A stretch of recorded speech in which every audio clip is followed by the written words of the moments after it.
see you. Well, that's all right. Gosh, that looks drowsed off. Me too. Well, look, it's getting light. Morning. Morning. I'm back. The uniforms are all wrinkled. Girl, I suppose these steps weren't made to sleep on. Tired? Nice with you in my arms. I wish it could always be like this. It will be. Think so, darling? Think I'll be back? Got a big mess to clean up before we get back. We're not sailing for a Boy Scout convention, you know? Yes, I know. Are you afraid, Tom? Was at first. Afraid? Afraid they wouldn't take me. Oh.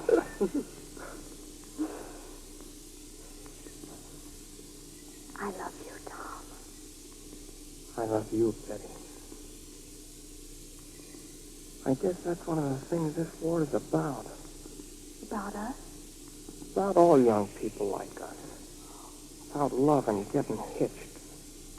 Having a house and kids, breathing fresh air out in the suburbs like this. Well, about living and working decent like free people. Tom. What? I'm gonna miss you. But what? But I'm gonna be proud while I'm missing you. This is War. The four major networks again join to present the 12th in their series of broadcasts for wartime America. To the Young by Norman Corwin. We go off to the war, guys like Tom and me. We come home to pack a few things, get around as though we're nothing at all. Make it seem just as though you were going away on a 2-week vacation at Pine Point. Get out the old letters from your girl and read them. Take another look at the newspaper clips about how you won the hurdles and attacked meet with Sacred Heart. Scored a touchdown against James Madison. You unstring your guitar, put your tennis racket away in a frame, then you come downstairs. Mom and Pop are standing there. You hug Mom. Give Pop a friendly poke in the ribs. You don't know what else to do. Then you grab your duffel bag. So long, Mom. I'll write you. Aren't you going to say anything, Mom? Well, so long, Dad. Take it easy. Goodbye, Bill. Good luck, boy.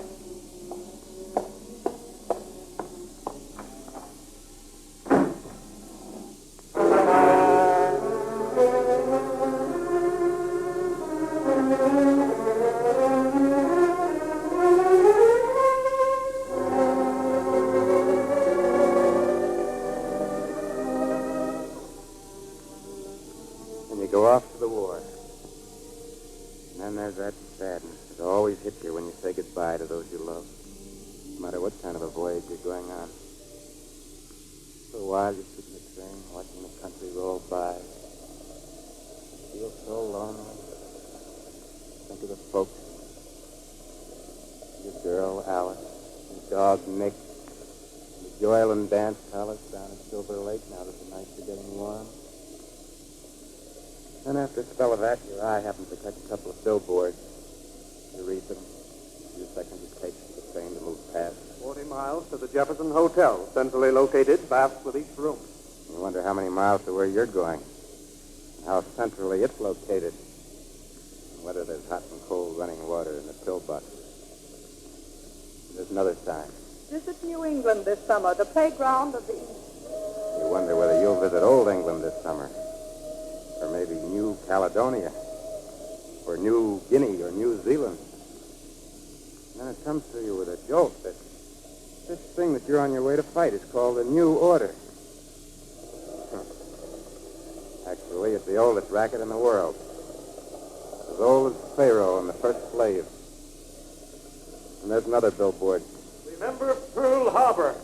As though anybody could forget. As though any American worth a price of a morning paper on December the 8th could ever forget. Yet you wonder about that sign. I wonder whether it's such a good idea to keep remembering the shame and treachery of that day. You wonder whether you've been training for a year just to avenge some massacres in Warsaw and Rotterdam, or whether you've been getting ready to do something bigger than revenge, something greater. Maybe the biggest thing that ever happened in the history of civilization. Excuse me, son. Have you got a match on you? Yeah, I think so. Oh, here somewhere. Yeah, here. Keep them. I got some more. Thanks very much. Here, sink back in your chair again. Close your eyes. You muse about what kind of a world it's going to be when you're as old as that man across the aisle who just asked you for a light. Then there's a little surge in your blood as you realize that it's young men like yourself all over the earth who are going to answer that question. Those who have lived the least will make the most of their lives. Then a half dreamy thought comes to you out of the clicking wheel. This very night, this very hour, millions of young fellas like yourself are out working on the same job as you. Each one of them with folks at home and a girl named Alice and a dog named Nick. And you wonder, does a guy your age in England feel the way you do? Does a Russian fighter have your kind of thoughts? Does a Chinese private dream of what's to come? It warms your heart to think of your comrades, all the young folks in the fight. You wonder how it'd be to drop in on them here and there among the nations you're united with, to ask them questions, help them lift a bomb into the racks, drink a beer with them, talk shop talk about the job you're on, about the world that's in the works. You wonder how a Tommy feels, how you'd get along with a red soldier. You wonder what's cooking around China. You wonder so hard that in a minute off you go around the world finding out for yourself.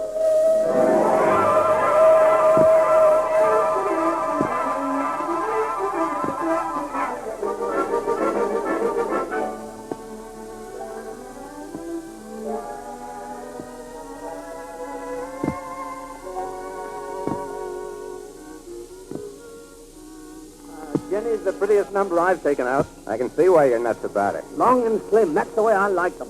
She travels in fast company. Did she behave all right Wednesday night? Oh, gave me everything I asked. Even with all that ack fire around us over Rostock, she handled beautifully. Well, the headwind slowed her down on the return, you know, but she still was fast enough to get away from those Heinkels. Uh-huh. You ought to see our P-39. Oh, I can hardly wait to fly one. I say, Edna, will you bring some more tea, please? Righto. Will you have time? Sure. Look, tell me, Bill, how are they taking the war back in the States? By and large, fine. Everybody's pitching in. Huh? There are still some crabbers, of course. Oh, young people? No. Old experts, mostly. Kicking about this and that, telling the Army and Navy how to run the war. Yes, we had the same thing here for a while.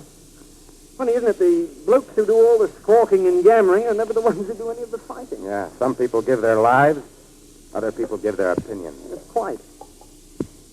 Tell me, is there any anti-British sentiment? Well, the 5th and the 6th columns are doing their best to plant it and to nurse it along. But, you know, there's always a crackpot market for anything that's anti-sensible or anti-decent. The good old Axis errand boys. Oh, you know, Bill, it's getting pretty late for that kind of stuff. I mean, when a maniac's loose in the house, there's no time to argue about who left the door open. Good Lord, man, you and I'd get absolutely nowhere if we spend all our time blaming the old fools who made the big mistakes 5 and 10, 20 years ago. The idea now is to go out and give the Axis hell and win the war and do it soon. And when it's won, to see that it stays one. Exactly. To have our say in the kind of world we're pulling out of the fire. There's no reason why anybody in the world... Ready to open 2 minutes. Ready, Hollister? Oh, right with you. Ready. Look, Bill, I've got to run now. Oh, it's been swell to sit here and talk with you. Yes, well, one thing I wish you'd carry away with you, old man. Yeah. It seems to me the world's shrunk a lot since we were kids. Now, it's overnight from New York to London if you fly a ship as good as my Jenny. We're not far apart anymore, not in miles or anything else. We are fighting the same scrap. There are no longer a dozen big powers in the world. There are only 2, good and evil. Whatever man's accent may be, whether it's Cockney or Yorkshire or Brooklyn or Midwest or Russian or Chinese, he's fighting on one side, and that's our side. And, well, that man's a brother of mine, and he can wear my shirt and borrow my gun. Bill, give it to him. See you in Berlin. So long, Fred. Cockney, Brooklyn, Midwest, or Russian. Small world, all right. The accent doesn't matter anymore. The accent now is on youth. The accent's on victory. Give it to them, Fred. Carry it home. They don't like the war in their own backyard. They prefer to fight in somebody else's. It's an old German custom. Fly fast, kid, and fly straight. But at that, I'll be over Germany before you. I'm on my way to Russia, Fred, to see a fighting man named Peter.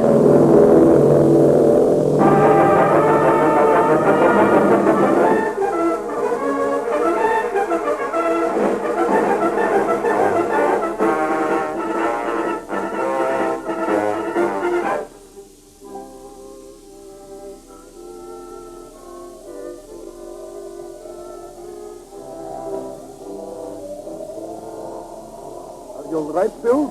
Yeah. Won't they spot us in this tree? Not if you don't move. Don't talk loud either. They're on the lookout for guerrillas. What do you make in the telescope? Take a look. Nazi field headquarters. They think they're well hidden, too deep inside their own lines. I know the country a little better than they. What's that car there? Staff car. When they come out and climb into the car, that's when I go to work. Me. Katarina. Katarina? My sweet machine gun here. My little Katarina. My best girl. Hey, Pete, what's that plane? Nazi scout plane looking for guerrillas. You haven't seen any guerrillas in these woods, have you, Bill? Better keep your head low. You've been guerrilla fighting long? 2 months. Fought with the army of the Southern Front when we stopped the Nazis at Rostov. Then when we began to drive them back, I was sent to train guerrillas in the occupied areas. You know something, Pete? What? We Americans certainly had a screwy idea about you, Red. Screwy? What means screwy? I mean, twisted, queer. Somebody lied to us, Pete. They must have done a lot of lying over a long period of time. So? They told us you had a badly trained army, that you had no planes, that all your good generals had been killed off, that you were all starving to death. They told us you had no constitution, no faith. Does America understand us any better now? Oh, yes. But there's still some people who call you a menace. They say we'll have to fight you when we've both licked the Axis. This is cruel. Who says that? Young people? Your soldiers and sailors? No. A few cranks. And some editors. And the Axis radio. But the vast majority of Americans think you're doing a great job, and they're solidly behind you. We're not taken in by any new variations on the old lies. You know what Klozowski said about the losses we have inflicted on the Nazis? No, what did he say? He said, we have destroyed a generation of Germans. You have, at that. That means, Bill, we have helped to make free in the world that you and I will grow old in all the generations after us. This is a solemn thing to think about. Terrible. Yet sacred. Now America is fighting with us. That's good. We Russians can beat Hitler here this year if we get some help. Pete, do you think our countries will be good friends in the days to come? Why not? Both of us have the same kind of aim. To help the common people live a better life. You think that when... Don't make a sound. They're coming out. Any of them? 6. A Major General among them. Here, hold the captain's belt to that. Steady now.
That was the Germany I grew up in.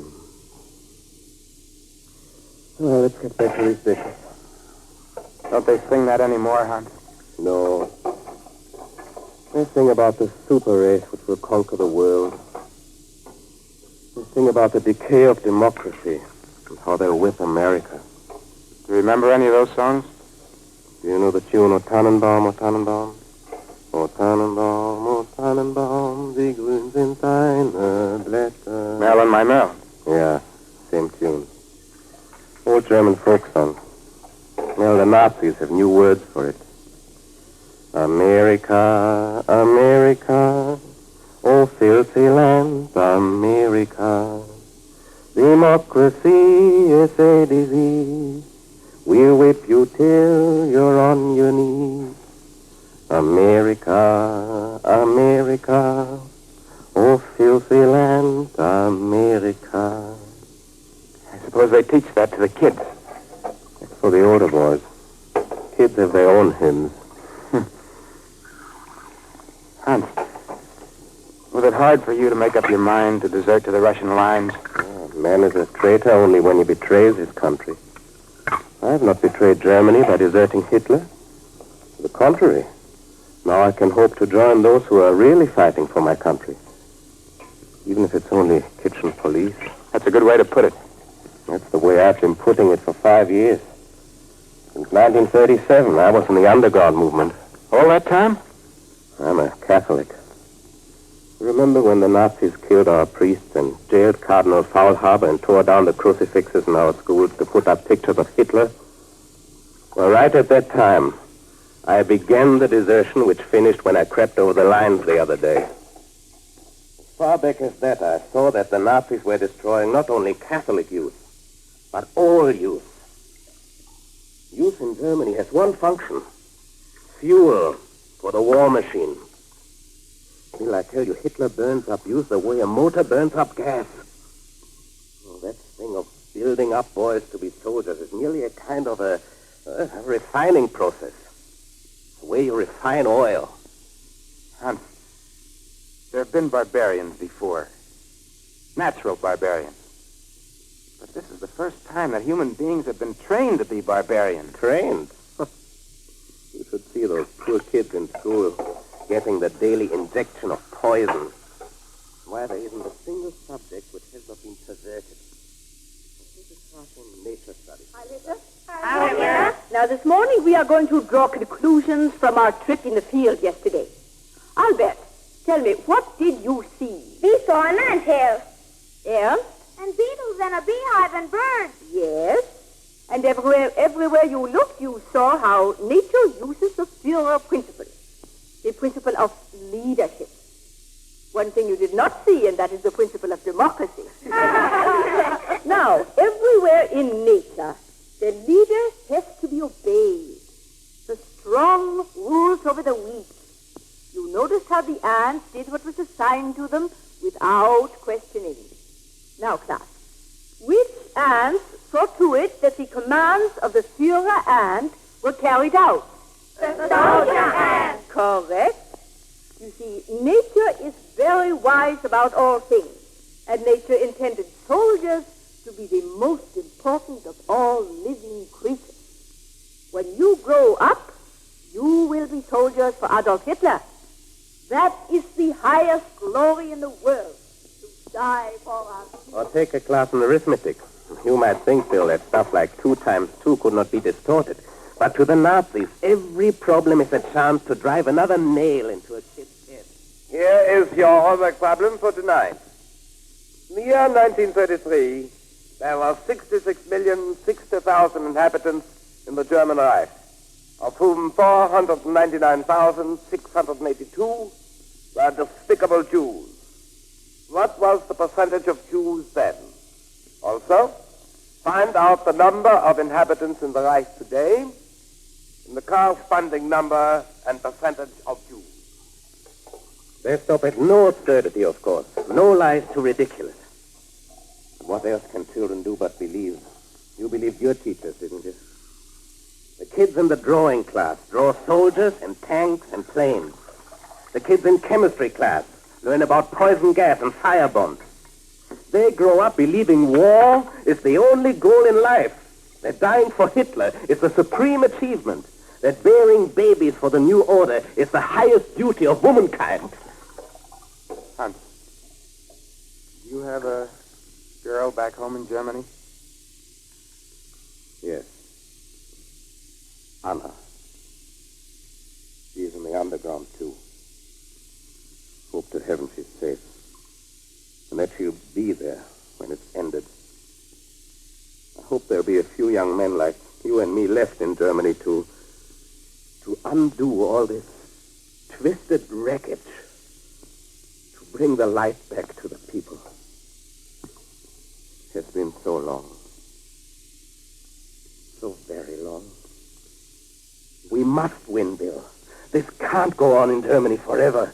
It must be destroyed before all our young are broken and bled white. The unspeakable shame for the once proud name of Germany. The shame before all men and all history from now until the end of time. The shame that our great fatherland knows not its own sons.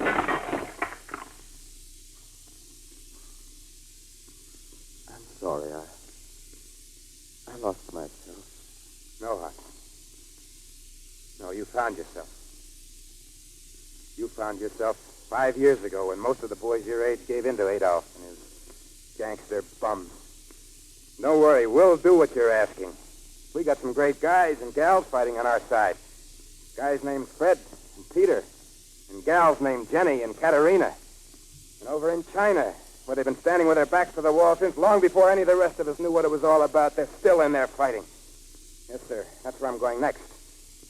And when we win, kid, you'll get back to Anna. And I'll get back to Alice. And the world will get back to decency. You can bank on that.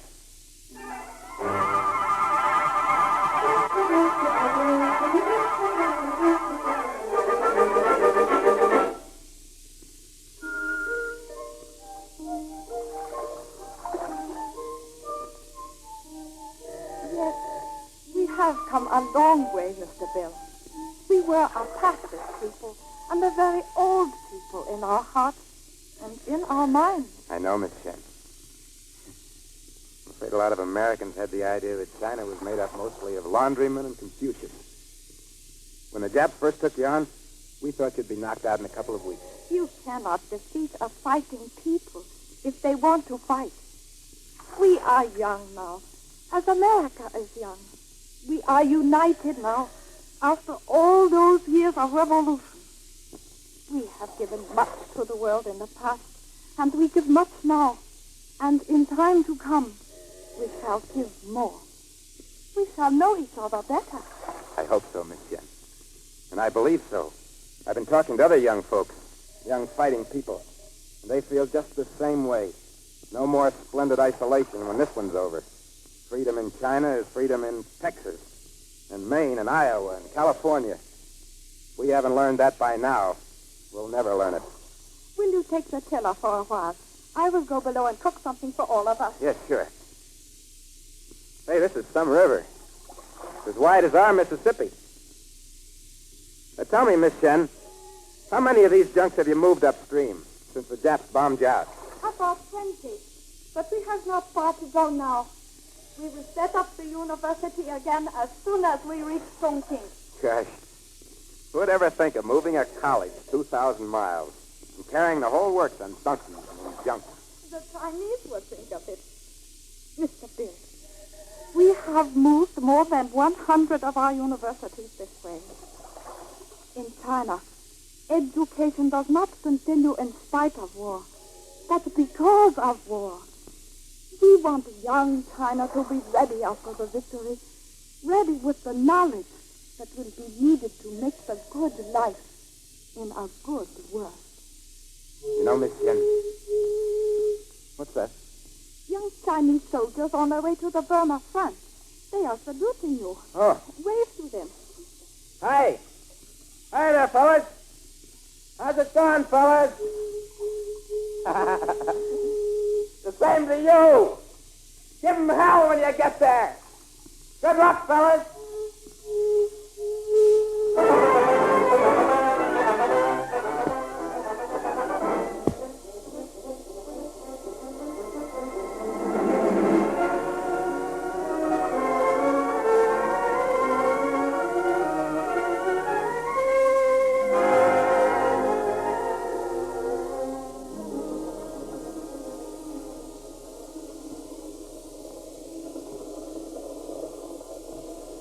Look out of the window and you see your country rolling by.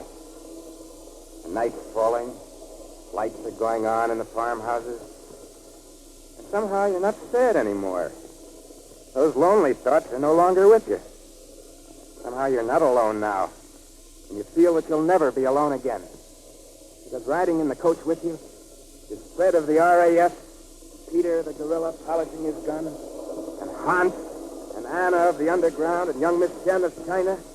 And you know that everywhere tonight, the young are fighting, and the young are dying, fighting for themselves and all the future young, the yet unborn, will read about it calmly and talk about it and think about it in a world made wholesome by the fire and the blood. The train goes whistling through the night, through the same night that blacks out London, spreads eastward over France and Belgium, Norway, Denmark, Greece. The night that never will give way today in any country, anywhere, if fascism should win the fight. And you know that it's all or nothing. Youth and freedom or the living death. You feel in your bones. It'll be all right. It'll be a long one and a tough one, but it'll be all right. Because of guys like Fred and Hans and Peter and Miss Shen. And guys like you.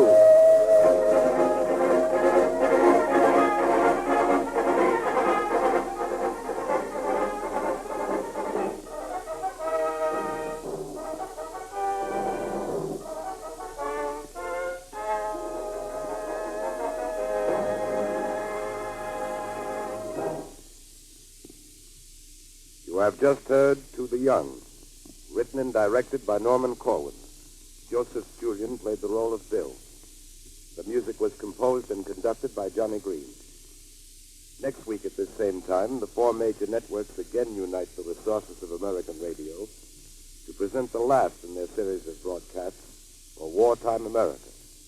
Yours received and contents noted by Norman Corwin.